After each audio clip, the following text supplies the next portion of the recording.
Hi YouTube, this is Joe Calton with Calton Cutlery. You can find me on the web, caltoncutlery.com. I really wasn't going to shoot any more videos for a couple of days. I had a friend of mine over day before yesterday, and she'd never sharpened a knife before. So I did, I invited her over to the shop, broke out the stones, grabbed a couple of kitchen knives, and showed her step by step how to sharpen a kitchen knife from start to finish. She'd never sharpened one before. We caught it all on film. I'm really hoping it's going to be an amazing video because, you can tell by the way her hands move and everything that she has never sharpened before. And as soon as she got, I took her, or gave that knife to her before I raked it across the stone, the coarse side, and just dulled the ever-living crap out of it. Handed it to her. I want to say about 20 minutes later, she had it back to sharp, and we took some hair off my arm, cut some copy paper, all that kind of stuff. But anyway, those videos are uploading right now. They'll probably take 2 or 3 days to get them up onto YouTube and everything. So they'll actually be up by the time you see this. But I was stabilizing some wood today, and I was cleaning some of it up, and I just had to show you. No, I'm going to pick you up and turn you around. Look, okay, so this right here is most of what I've already stabilized. There's some pretty nice pieces in here. This right here is just fresh out of the toaster, and so I've been using cactus juice stabilizing resin. And so when you stabilize it, even if you've got like a rough and nasty 36 grit finish, you still get to kind of see, if you can see through the, the excess, what the piece of wood is going to look like. And these are just honestly kind of plain pieces for this stuff, which I can't imagine. This stuff is blowing me away so much. I'm looking at this chunk of wood and thinking that's kind of plain. And it's still gorgeous stuff. It just is. This one right here has got quite a bit of flame in it, and then some burls back here, a little bit of spalting going on there, some more burls, and then when you clean it up on a grinder, yeah, that's about all of the kind of okay pieces. And then you clean it up in the grinder and it turns kind of flat and dull, But then you sand it back down and bring out whatever kind of finish you want. So this batch right here is, let's see, that batch is mostly cottonwood. Well, no, I think it's all cottonwood. This batch here is boxelder and a couple of chunks of deer antler I wanted to kind of play around with. And some of this stuff has got some of that gorgeous red spalting that you get with boxelder. Look at that one. That's got a nice tight burl pattern in it. That's going to make a gorgeous set of one-piece razor scales. That one's not bad. Still have to clean it up quite a bit. I think that's a piece of cottonwood. That's going to be a razor brush handle. With a 2-band badger brush. This right here is more of that boxelder burl, and of course the sides that have got the excess on are the sides that would be the prettiest. But here I am finishing this stuff out, and I grab a piece of the nice stuff that's got the red in it. Look at that.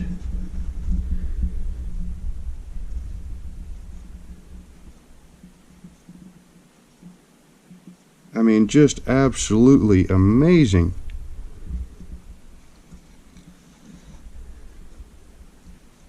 Now, what's really going to be interesting with this piece is I've heard that with boxelder, and I've seen it happen. Excuse me. So, my brother-in-law came over, and I think he said something about his kid being sick, and then he came over, and I think I got it. Anyways, so this red spalting in boxelder, when I went and I took this tree down, there was an awful lot of extra wood you know, that wasn't all burled up. I mean, it had the spalting in it, but it wasn't very interesting looking wood, you know. I mean, it was just kind of plain. And some of it was live, some of it was dead. The red spalting was in the live and the dead sections. The pieces that looked like they were going to be interesting, the crotches, the burls, you know, the twists, you know, wood like that, I put down in my other shop to let it start drying. Now it's unheated, but it's inside, you know, and it's out of the weather and everything. So the plan is to start it drying down there and then bring it up here, finish drying it, and then go ahead and stabilize it. But those chunks of wood, they had that gorgeous red spalting in them, and I cut the extra pieces of wood and I took them down there and then just stacked them outside of the shop. Went back down there the next day, and I mean, when I left, you could see that gorgeous red spalting, just, I mean, just plain as day, right? Went down the very next day, it was all brown. So apparently something about this spalting, I don't know if it's the sunlight. It would have to be, because this piece right here has been sitting in my shop now for a couple of weeks, and it still has the red in it. This piece has not been stabilized yet. But it's another gorgeous piece of wood. Look at the rays on the side of that. So anyway, that's what this video is mostly to be about, was to show off this. You know, sometimes you're working in the shop and you see something and you're like, man, that is really cool, I gotta show somebody.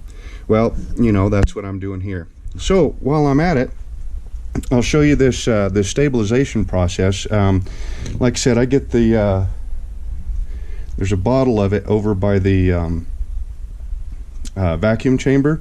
It's got where you get it and everything. But first off, so these two pieces of wood are, you know, pretty close to the same.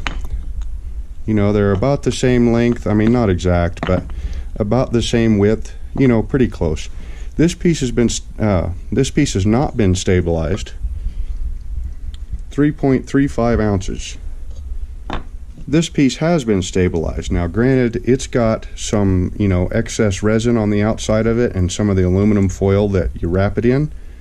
3.35 is what the other one was. 6.75.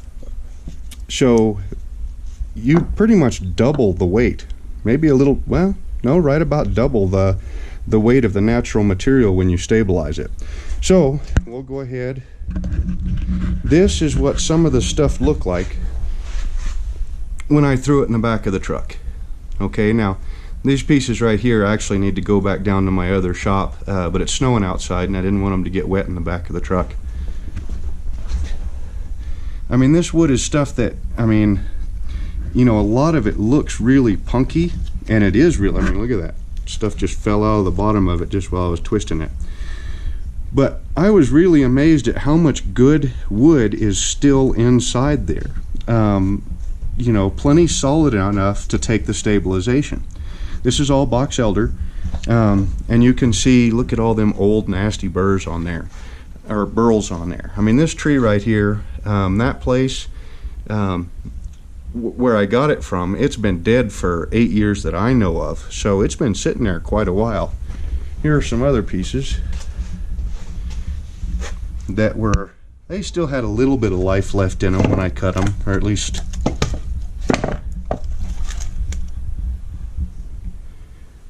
this one did. You can see that branch was green not too long ago. But some other pieces. And then this one right here is more of that one that that last block that was real pretty came out of. And it's really tough to tell, you know, what it's going to look like right off of a chainsaw cut. But boy, you start shining that stuff up and it's pretty incredible.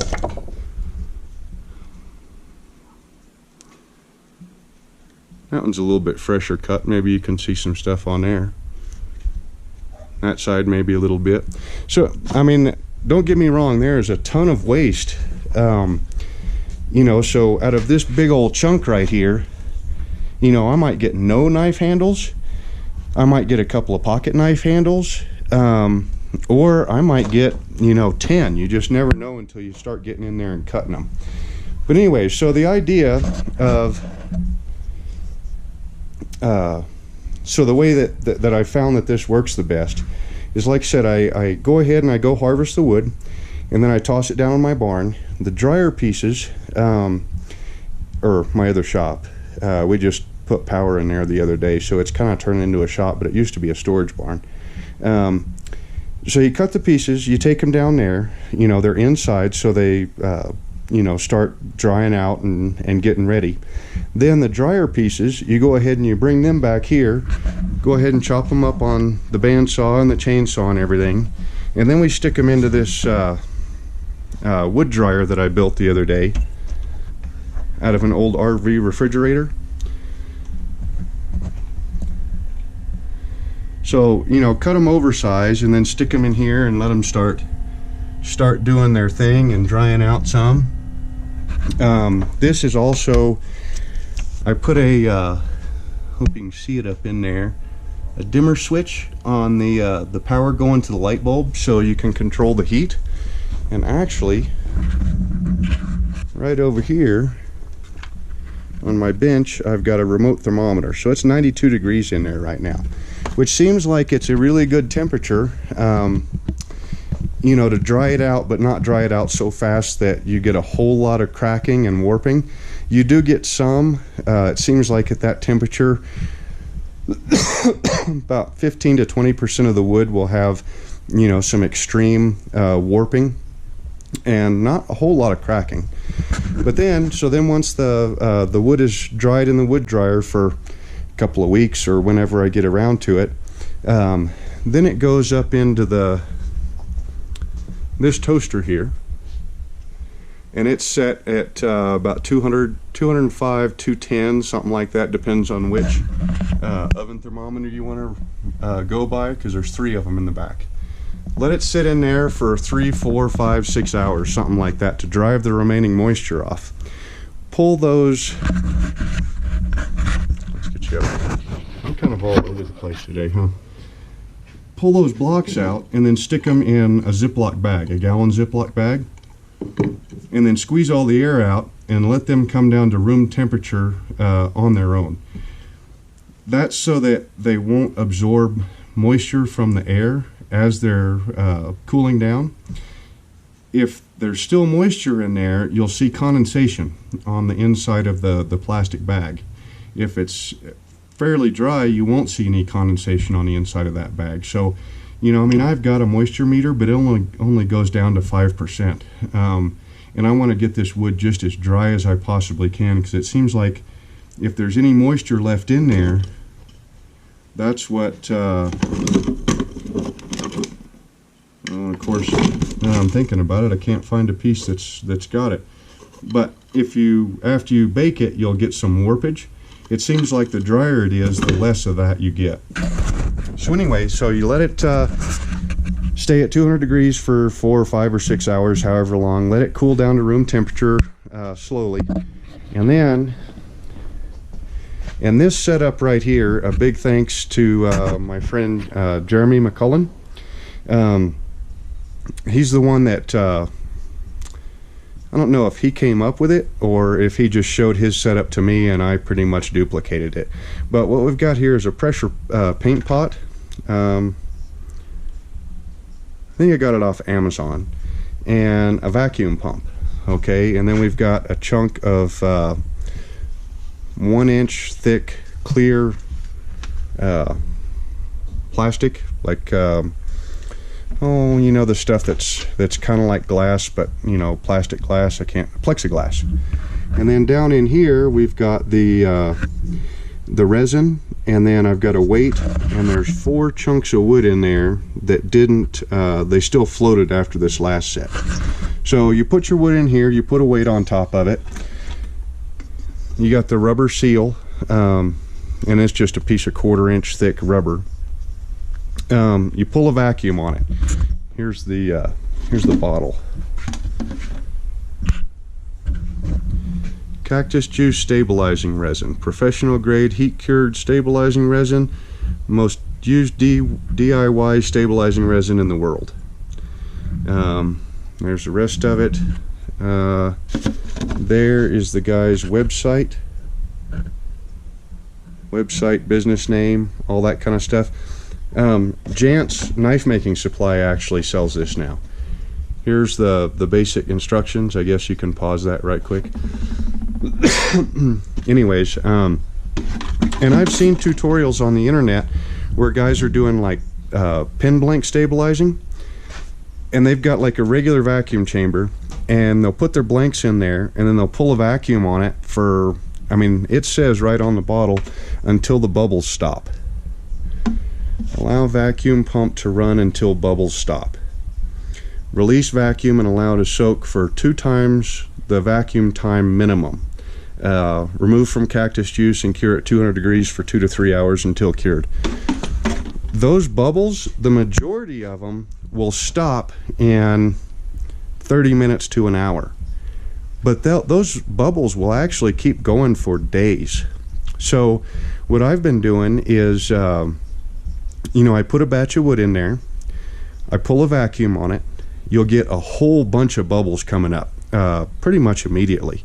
And you want to make sure that those bubbles do not come up into your vacuum line going to the suction side of your pump. So if you have to, if it looks like it's going to come up into that line, shut it down for a little bit and let it kind of settle out. But I've left this stuff in here for 2 days.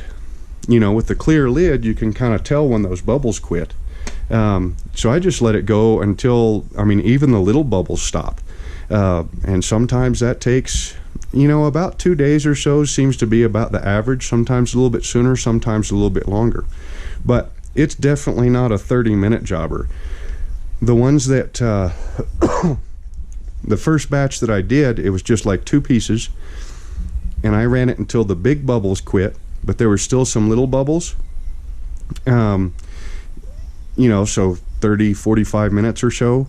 Cut the pump off, let it sit. It takes about 30 minutes for the vacuum to kind of bleed down naturally, and then let it sit for, 4 hours or so, and then baked them, cured them, let them cool, cut them open, and that resin did not anywhere close to be full penetration of that wood. Normal knife handle size blocks.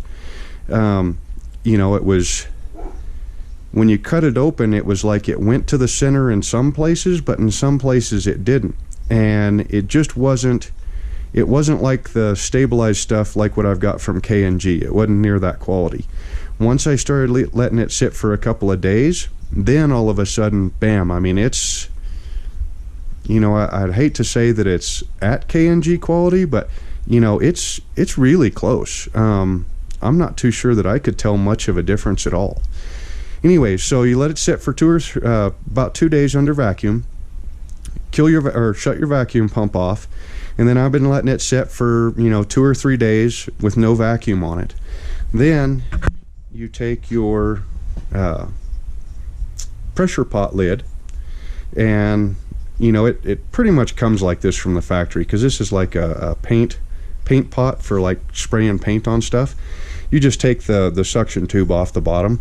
So you put this on here. Now this relief valve, it kicks off at about 60 pounds. So I just run it like 50, 55 pounds, something like that, and I'll let it sit in there for about 3 more days. Now, it seems like it takes an awful long time for this, and it does, but honestly, you set it and you forget it, and you keep working on other stuff while you're out in the shop. You've got the noise of the pump, while you're on vacuum. The air pressure, this time, I just ran the air hose around the shop to my air compressor. I go ahead and plug it in. It pumps up 110 pounds on the tank pressure, and then about 55 pounds on the regulated pressure. And then once it comes up to pressure, it'll sit there for, I usually plug it in the morning, and then fill up the reservoir, and then unplug it, and then do it again in the evening. So you just fill it up twice a day. I mean, I'm sure there's some leakage going on and that's why, but honestly, it seems to be working pretty good. So you let it sit like that for under positive air pressure for a couple of days. And then whenever you think about it, or you know, you've got slack time in your other work, then you go ahead and you take the pressure off, let it sit for another day just to kind of let it all equal out. And then you take your weight off the top of the wood, and any of the pieces that float, set them to the side and run them through the whole cycle all over again with the next batch. The pieces that you lift up and then they drop straight down to the bottom, I mean, no hesitation, those are the ones that are done. You pull them out, wipe off the excess, wrap them up in aluminum foil so they don't stick together, and then stick them in that toaster. The details on that toaster from my shop notes. That toaster is a Black & Decker. It's a convection oven. And I have it set on a timer so that, you know, I could set it and then just forget about it. Where are we at? Okay, you set the toaster at 200 degrees Fahrenheit. The 3 thermometers in the back will read 205, 210, and 203. So it's pretty close. Those convections, they cycle the air somehow. It's a little bit different. And all thermometers and settings on the toasters will all vary a little bit. And I found 2 hours and 45 minutes for a small batch. So let's say you were just doing, that. Okay, so that's 2 hours and 45 minutes. Remember, you need that heat to reach the center of each piece. And stay at that, the heat needs to reach the center and keep the center at that minimum temperature for 2 to 3 hours is what's on the bottle, right? Okay, well, if you just put it in there, okay, well, at that temperature for 2 hours and 45 minutes, and then all of a sudden the next batch, you do that much. Well, now that's an awful lot more mass that you have to heat up. So you either have to adjust your temperature, which I'd really rather not do, or adjust your time accordingly. So like this batch was all of this that I baked. And so instead of going 2 hours and 45 minutes, I went 3 hours, and then let it cool. You know, once the oven turns off, just let it cool inside the oven. So that'll get you another, you know, I mean, if the center of that wood is at 200 degrees, you know, by the time the oven cools off, then the outside of the wood cools off all the way down into the center. That might be another, you know, another hour before that actually cools down all the way. Cool it down, strip off your aluminum foil, and then you can, I'm kind of thinking I'm just going to leave them like this, because there I can see, I mean, sure, it's you've got the excess that's on there and everything, but you know, I'm not selling these blocks, so you know, they're just kind of for my use only. You know, with that, it's nice and shiny. You can really kind of see the grain, versus something like that where you can kind of see it. This is actually kind of a good piece with a coarse finish on it.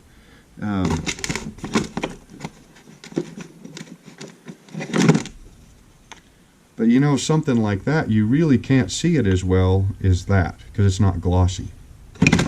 So I'll probably just leave them all in the box just like that until I'm ready to, until I've got a project that calls for them. The stuff, like I said, is just absolutely amazing. Let's pull you up again. I mean, look at all that. And all this, I'm going to take you back. It still just blows my mind what this is coming from. You know, something that gorgeous is coming out of this stuff right here. Which you normally, I mean, heck, this stuff doesn't even really burn all that good. So typically, you know, you give it away, you post an ad on Craigslist to have somebody come pick it up for firewood or, you know, whatever. And sometimes there's that in it. Just amazing. So what I'm going to do with this piece right here is I hand sanded this down to just a quick and dirty, I think 2000 grit finish, and then hit it on a buffer, a clean wheel with just a little bit of scratchless pink, just to kind of brighten it up so I could see what it looked like. There's no other kind of finish on it except for the cactus juice. So seeing as how this stuff seems to be very, you know, the sunlight turns that spalting brown. It's snowing outside today, and so the sun's not out. So I think probably I'll either put it in a windowsill that gets an awful lot of sunlight, or wait. I think here in a couple of days we're going to have a nice day or two that's nice and bright and sunny, and stick it out in the sun and see what happens. I'm really hoping that that red stays like that, just because it's really beautiful. Anyways, so that was the quick and dirty. Joe's got a cold and is doing the video anyway.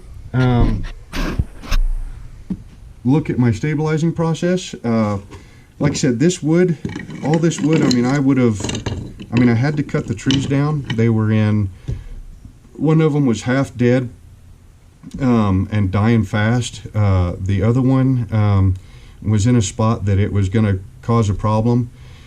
I've got two more that have got a lot of burl on that I need to cut down here pretty soon. And then I've got a ginormous stump. The ones I've got to cut down are boxelders. And they're likely, I mean, they're right next to the ones that this came out of, so they're more than likely going to have that red spalting in them too.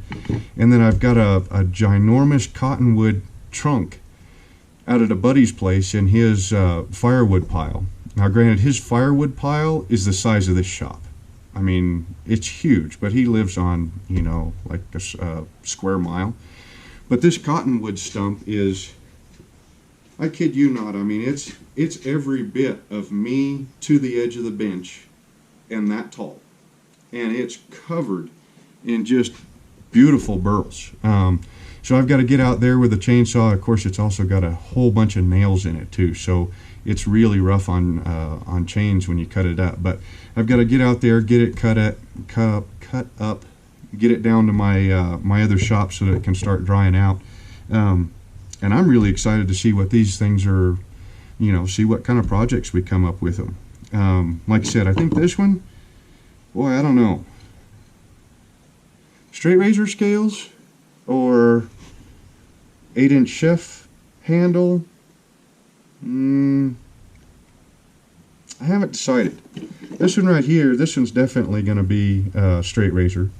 And like I said, the beauty of doing this, the cost. So I want to say when I bought everything to start with a gallon of the cactus juice, which it runs like $90, I want to say I put it all together for about 300 bucks, and that was with a gallon. This box right here is what's left of the wood that I stabilized with that first gallon. So it's pretty economical to be able to do this. Now, if you're buying wood, I don't know. I really don't. But you know, once you get the setup, you know, the nicer pieces of wood that you find that you might not normally think of as knife handle material, or just start looking out. You know, I mean, if you find, we don't really have walnut here, but if you know, find some, if there's walnut where you're at, some of the walnut crotchwood looks really, really nice. Bird's eye maple, I guess, takes it really well. Curly maple does.